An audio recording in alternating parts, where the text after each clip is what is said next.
ভালো আমেরিকান বানর থেকেও বিবর্তন।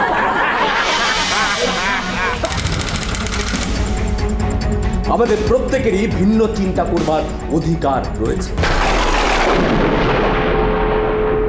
একজন শিক্ষক হিসাবে বিজ্ঞান ক্লাসে ওই বইটা পড়ানো আমার সবচাইতে বড় দায়িত্ব বলে মনে হয়েছে।